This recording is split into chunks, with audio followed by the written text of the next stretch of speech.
وایەکی زیندین و چێگانی مە ئێرش قادر لە هەولێرێ بمەڕابە ئێرش هەفدەمێتە باش ئێرش چ زانیاریەن دنانە لەسەر سەردانا جێگری وەزیرێ دەرێ ئەمریکا بۆ هەولێرێ؟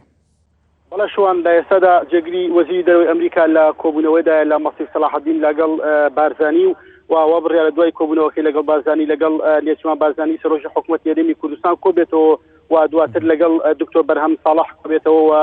لە دوای کۆبوونەوەکانی کە لەگەڵ هەر ئەم سێ بەرپرسە کە دوانیان حکومی دوانێکیان حزبیە جێگری دووەمی سکتێریەکێتی نیشتیمانی کوردستان لە بەشداری بکات لە مەراسیمی ساڵیادی کۆچی دوایی دانیال میتران کە لە شاری هەولێر لە هۆڵی سەعد عەبدوڵڵا ساز دەکرێت لەلایەن بەرپرسانی هەرێمی کوردستانەوە ئەم مەراسیمە ساز دەکرێتەوە بڕیارە جێگری وەزیری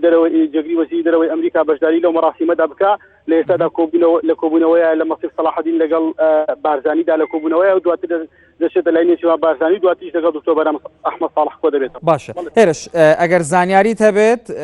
لەسەر چ شتێک قسە دەکەن ینی سەردانەکەی بۆ چ مەبەستێکە؟ بەڵێ شوان ئەوەی زانیاریانەی کە لە بەردەست ئێمەدایە لە دوای کۆنتڕۆڵکردنەوەی شنگال و بۆ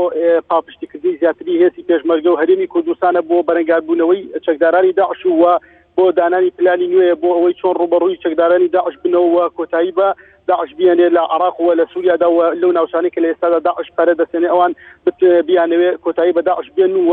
وەک ئاماژەیەکیش بۆ ئەوە کە بە پاپشتێکی زیاتری هەرێمی کوردستان بکات تویر کە لە ماوەی هەفتەی پێشوودا شنگال جارێکی دیکە کرایەوە ژێر دەستی هێزەکانی پێشمەرگەوە پاپشتی زیاتری حکوومەت هەرێمی کوردستانیش بکاشوە. بەڵێ ئێرش قادر نوچەکانی NRT لە هەولێرێ سپاس بۆ زانیاریێنتە بەردەوامین لەسەر پێشکەشکردنا نوچیان.